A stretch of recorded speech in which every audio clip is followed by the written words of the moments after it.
I'll know something next week when we have this, because I'm going through DC, and I'm calling when I get there. Make you a care kit to take. Yeah, okay. I want to discuss light and darkness, and I really don't have any clue as to where it's going to carry us as I lay some things out there, and it really doesn't matter. We have talked about light and darkness for quite some time, and I do believe that our perception of darkness is contrary to the perception of darkness as far as the scriptures go. As we were discussing earlier, prior to the beginning of the recording, we were talking about the Middle East and what's going on there, not just Israel, but what's going on in Iraq, and also what's going on in Eastern Europe, in Ukraine. We see those things as, in Syria, of course, a darkness, but that's contrary to the darkness of the scriptures, I do believe, and I hope in some way to lay the foundation for that. Okay.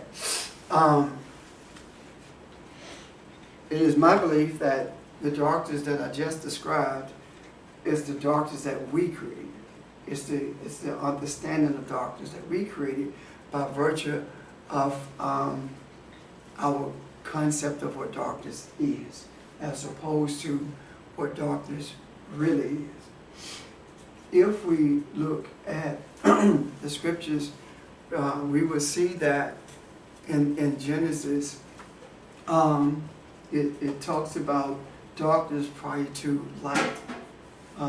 It talks about, in the beginning, God created heaven and the earth, and the earth was out void and without form, and darkness covered the deep.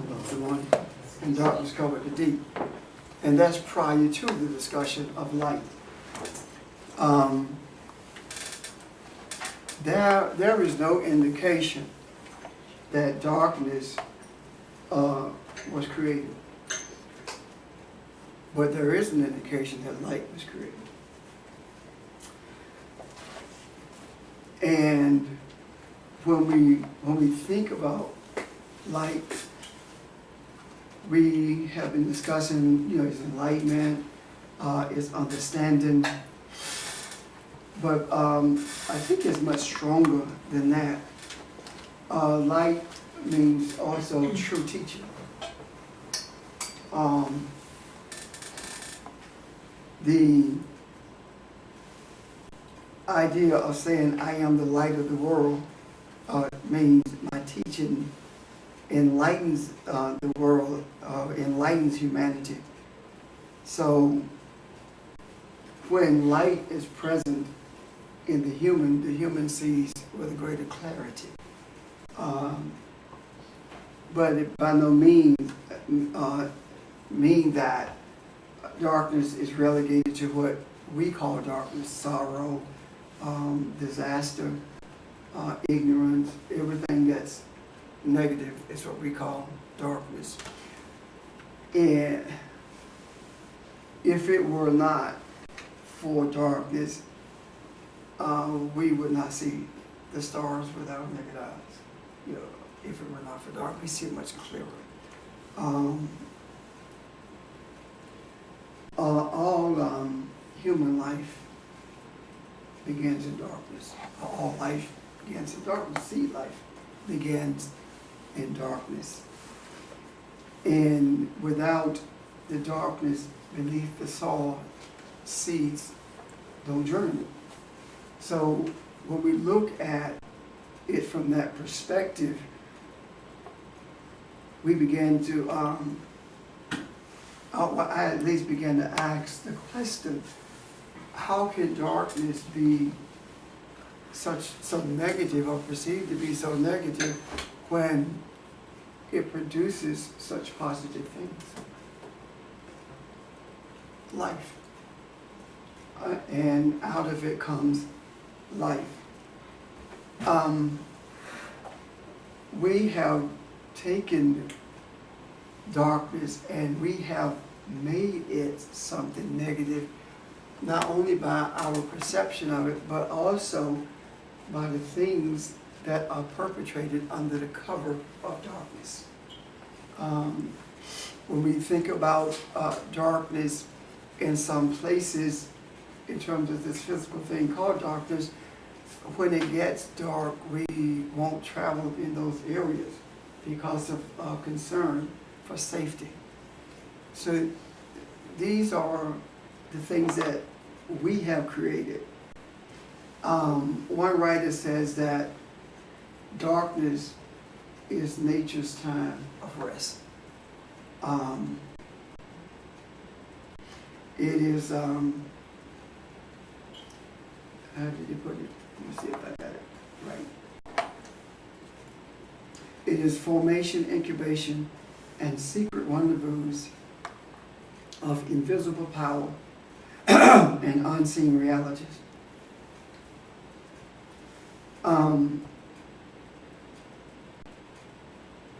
If that is true, and I do believe it is, then darkness has to carry a different connotation than what we have given it.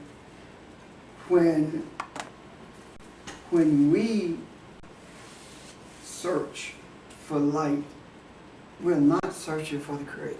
When we travel this journey of light, we're not looking for the Creator. We are in search of ourselves. You are the light of the world. So it's a sense of self, a desire for self-awareness. And when we're looking for self-awareness, I think we lose sight of the fact that just because we're aware of who we are, it doesn't mean we understand it. It doesn't mean we understand the nature of it or the purpose of who we are, for us being who we are, rather. Just because we are able to articulate who we can actually believe that we are who we say we are and still not understand what that means. Example, Valerian physical therapist. And when we first began talking about him and his vocation as a physical therapist, or profession as a physical therapist, my words to him were, "You took the easy way out. You know you're supposed to go to med school." He started laughing because that's what he did. And he went to med school. Well, during all the time that he spent in the libraries or wherever studying, he began to realize that he was a doctor theoretically, but he was not one in reality. Because he began to understand the medical theories about what doctors do and the body that doctors deal with. But when he began his residency, that's when he began to experience what a doctor is or what a doctor does. Can you see? Mm-hmm. But even though he began to experience that, even completing the residency does not mean that he understands or he's able to embrace the totality of what a doctor is. And that is why it is called practicing medicine. Can you see that? So no matter how far along we are on this journey, as long as we, especially in these grades that we call bodies, we can gather a perception of who we are. We can theoretically get an idea of who we are, but until we begin to rise above natural things, natural laws, the natural laws that govern nature, until we are able to rise above those and able to bring things into fruition beyond what natural law say that we can do, we never began to practice who we are. Does that make sense? We don't begin to practice who we are. And now keep in mind, if we're not practicing who we are still traveling towards light, but we're still in darkness. Because even though we are the light, darkness has more to do with the germination of seeds. There are constant seeds that are being germinated in us that gives us a sense of purpose and a sense of who we are. And there are, the scripture talks about,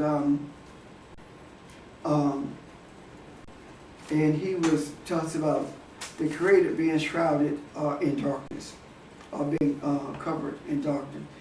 He made darkness, here's, put your glasses on and you can see it. He made darkness his secret shelter. His tent round about him was darkness. So that's Psalm 18 and 11.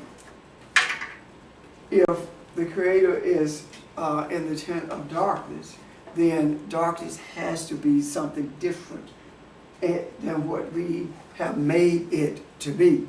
If the Creator if darkness is the tent or the shelter of the Creator, it does not mean that that is a geographical place where darkness prevails. Then that's where the Creator lives, or that's where it is. The place, the reason the term darkness is there is because of our lack of awareness, or our inability to know the unknown, or to be able to scrutinize the totality of the one who is the source of everything that is. So when it talks about him being in the cloud and following Israel in Exodus, and it talks about the thunder and the lightning in the cloud that cover. What thundering is talking about truth and power, and lightning is talking about intuition, flashes of intuition, flashes of illumination that takes place, as opposed to a weather condition, and as opposed to something that you should be fearful of. We allow things of nature to overpower us because of our fear of it. And when I say fear of it, the fear of it does not necessarily mean something that you run in the corner and hide from, but that is a stronger expression of fear of it. A fear of it also is a lack of understanding of it, or accepting the possibility of being able to understand it, or realizing that it is subject to you rather than you being subject to it. Do you understand what I'm saying? Because he did say when the earth was created, dominate, right?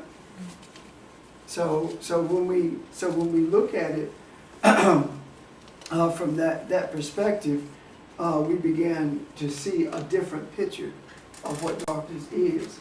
And Paul says that for we live and have our being in him, right? We live and we move and we have our being in him.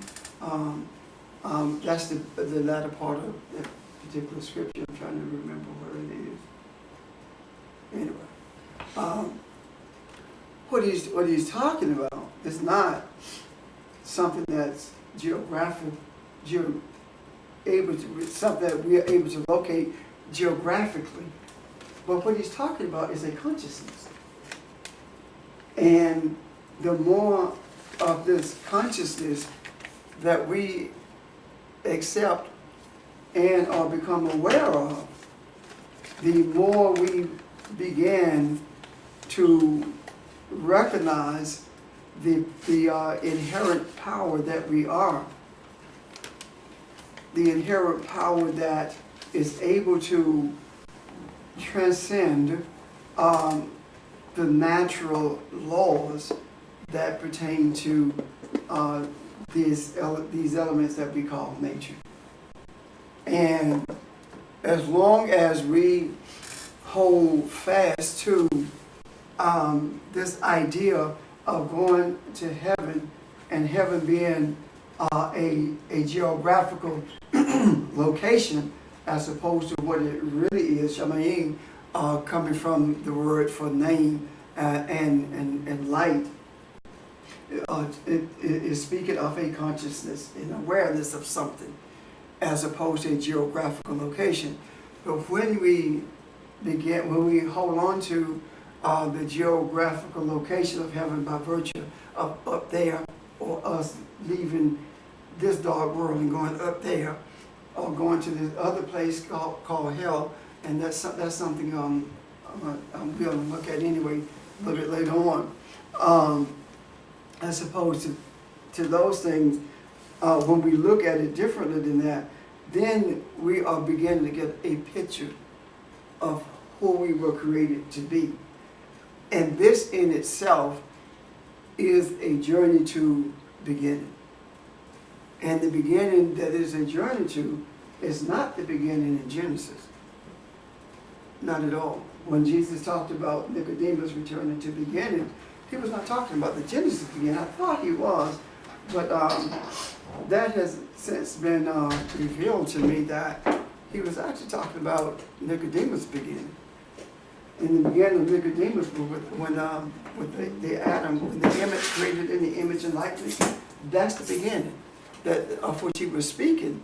Because if you look at the Genesis story, in the beginning, God, or Bereshit Elohim, when you look at it from that perspective, from that point down, there is no mention of the existence, even though it's there because everything is, was, and never shall be, but there's no mention of it in regards to Elohim, Adam, human, none of that's mentioned there. So when Jesus speaks to him, he's talking about in regards to the God experience, what you were created to be, the image in which you were created. Understand when you travel to beginning, or when you become aware of the consciousness that you are in relationship to the image in which you were created, it is at that point that you are able to see the kingdom.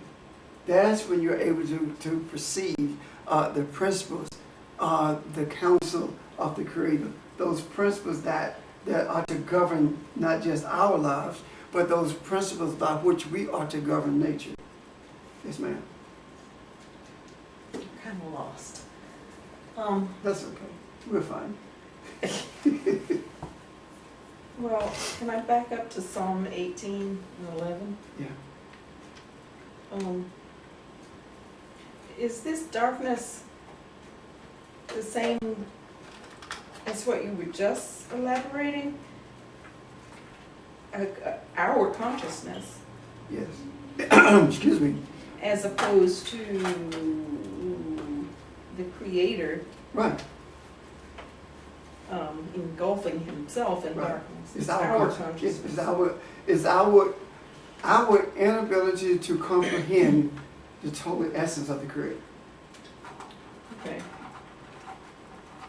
So, hence the need to seek and all that. Right. Right. Okay, So it's not. I'm found. Okay. I found her. Down in the row. See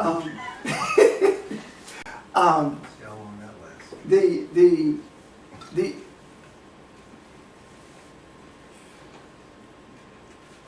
we are capable of comprehending everything in this natural realm because it is our domain. But the Creator of the source of everything that is incomprehensible in totality. That's what I'm talking about. Okay? So when Jesus is talking to Nicodemus about that, he's talking about the image in which the atom was created. And when we are able to perceive the image in which Adam was created, and I'm not talking about Adam, a person, I'm talking about a spiritual entity. When we are able to do that, then we see Adam the same way that the Creator sees Adam. And we don't see Adam as Ish and Esau, a separate being. Because even when the quote-unquote fall took place, and Adam was there in the garden with Eve, these energies, these entities that were present there were conceptually present. Yeah. They were not present in reality. And the reason I say that is because when they were there in the garden, the Creator never made reference to Adam as Ish or the woman as Esau. He never made reference to him as Ish. And wherever you read reference to man from the essence of Creator, it is never Ish. What does that mean again? Ish. Ish and Esau. Okay, I know it has Ish. something to do with fire, but I don't remember what. Ish and Esau. Ish is the feminine energy, and Ish is the masculine. I'm sorry, and Esau is the feminine energy. And if you remove I think it's the U that you place there. If you bring both of them together, then it spells fire. It means fire in the Hebrew. Okay. So it's talking about passion, as opposed to a man and a woman, like we know a man and a woman. So they are concepts as opposed to physical beings. And So you're saying both of them together mean passion? fire, passion, yes. And well, that's expressed and manifested when a physical man and woman comes together as one, passion. You like No. Look at Sheila's face. Yeah. I'm connecting that with so much other stuff that is not said right now, and so it's just, in my head, it's just like fireworks and juice. Okay, you want to put it out there? Well, it is fireworks when it's passion. But Yes, I'm actually about to volunteer to teach them. oh, okay, terrific. The first time ever. But I was thinking about it. He said he's about to volunteer to teach some, which is probably next week. This is probably what now? Next week. So what you're talking about is you're talking about aggression, and I'm gonna go very in depth on this soon. But we look at aggression as being negative, and maybe even the darkness, but it is through what creativity actually comes through, and it's also as far as our beings are concerned in our reality, the greatest act of aggression in this reality is the birth, and it deals much with creativity. And aggression does not mean violence, but everything that we talk about as far as creation is concerned comes through that. And so it's also with the fire, and it's also when Jesus was talking about he came to bring, and yeah, I'm paraphrasing, I don't know the exact words, but fire and basically hell to the earth and cause all these problems, etc. That is that aggression. Okay. We have taken the idea of darkness in such a negative way until it does manifest as violence. However, if we understand the true nature of darkness, then it becomes peace and nonviolence. Yes, it actually doesn't. When aggression is not allowed to flow freely, Mm-hmm. and it actually causes, like I said, creativity. That's when it is bottled up and it manifests itself in violence, which is the opposite. And when it's manifested as violence, that's the reason why you have wars and things like that, not letting it flow freely as it should. Aggression is a part of an emotion that all of us have that actually reveals a lot if we don't necessarily try to hold on to our emotions. And I can give a great example in the physical reality how this actually occurs. Many of our problems, because I don't know about, well, I know a lot of you have as well, but I know definitely for me, it's kind of like been taught that you want to be more so meek, and there's a lot of your different emotions that you may have that deemed as being negative, quote, darkness. And so you try to totally ignore those and act as if they don't occur, or you try to suppress them, etc. Well, what ends up happening is, let me give you a scenario for something when you ignore your feelings. Let's say that on a regular basis, let's say you're on your job and your boss or someone under you basically upsets you, and it happens over and over again, and you just suppress it and act like it never happened, you never address it, etc. The next thing you know, you can imagine yourself a picture in your head, you actually literally hanging that person from a tree or something like that.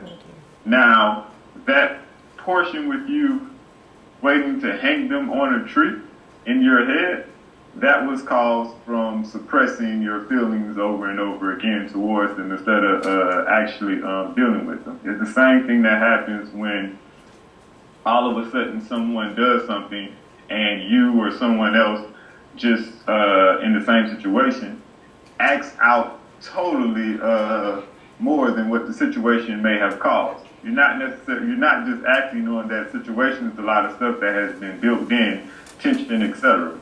But that's the same way, like I said, that war usually takes place is from aggression, not necessarily being let out in a creative and natural way.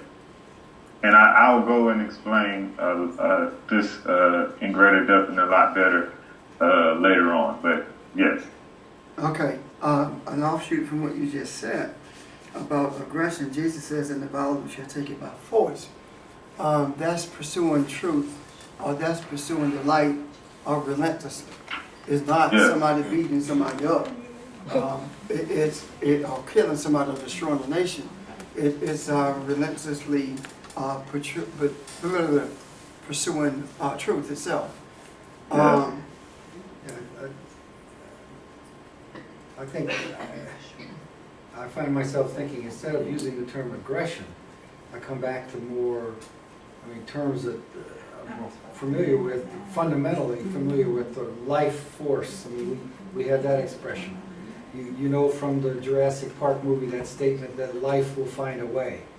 That, I suppose you can apply, you can use the word aggressive in that, or just that impetus, like a river flowing or whatever.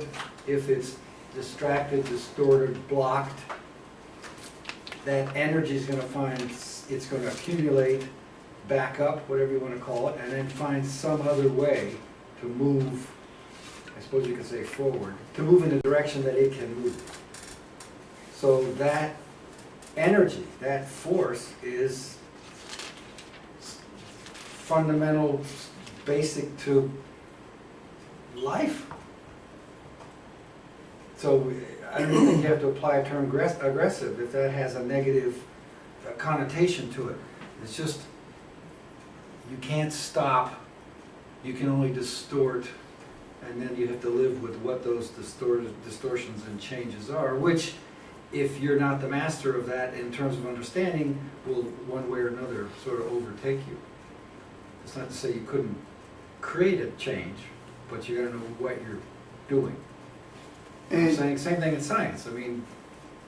Otherwise the guy winds up exploding in the laboratory because he's dealing with forces he or she didn't quite fully understand. So, I mean, that's that kind of analogy, I think, for me anyway. And I think that when we look at it, and that again carries us back to the beginning.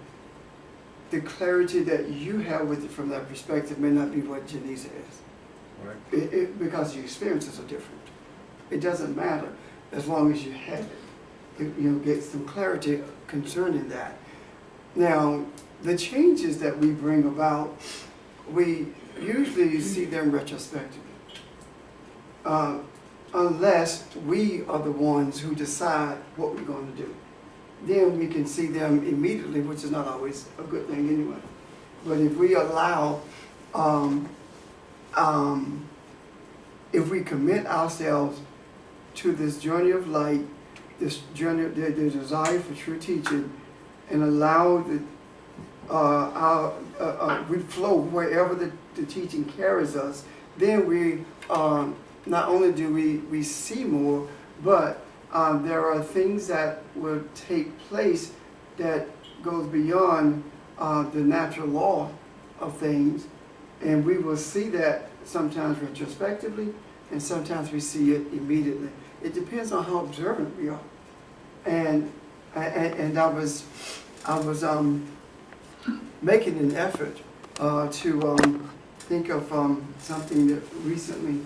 Well, I'll tell you what. One of the things that I will say is that when Clark was approaching her due date to give birth, one of the things she kept saying to me is, "I need you to go ahead and do whatever you do so I can have this baby." Yeah, and the reason she did that is because she grew up with experiences of things happening in a way that most people will call supernatural, when in actuality they are just natural to the person who is the I don't want to use the term author of it, from which it emanates, I should say. And so when we stop being excited about those things that transcends natural law, then we begin to see who we really are. We get a clearer picture of it. But every time it seems that man has a supernatural experience, he builds a religion around it. He puts it up on a marquee, and he puts it in a book, and he makes money. And he creates a religion on it, as opposed to just letting it be what it is. Just let it flow as it flows. And the analogy that Richard gave about water is an excellent analogy, because it doesn't matter how strong the dam is, let it rain. It's going to, the dam is going to be breached, or they're going to have to release the pressure. Because there's no way around it. So if that, and that to me is an indication of us. If we are that river, then our unawareness, our doubt, or our fear becomes the dam. And at some point, the pressure is going to be exerted to the extent that something has to give. And we talk about it like that. Something got to give.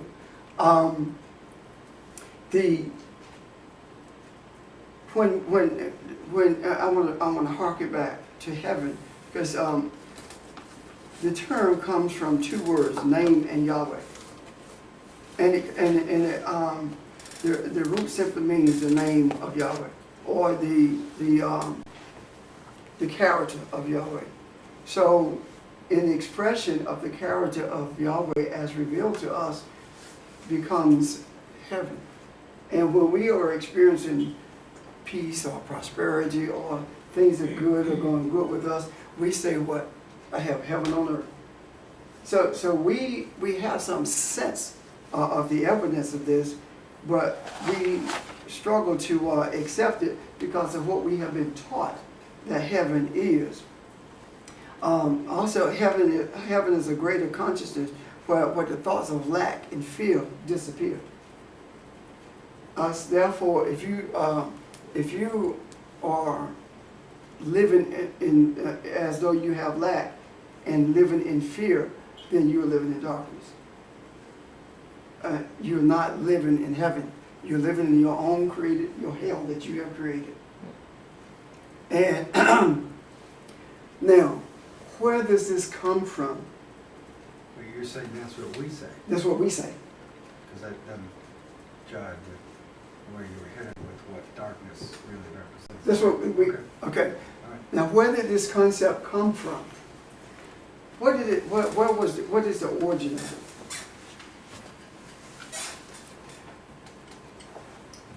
The origin of it lies in the origin of denominational religion. The concept of heaven and hell is no different in the Baptist, Methodist, Presbyterian, non-denominational Lutheran church than it is in the Catholic Church.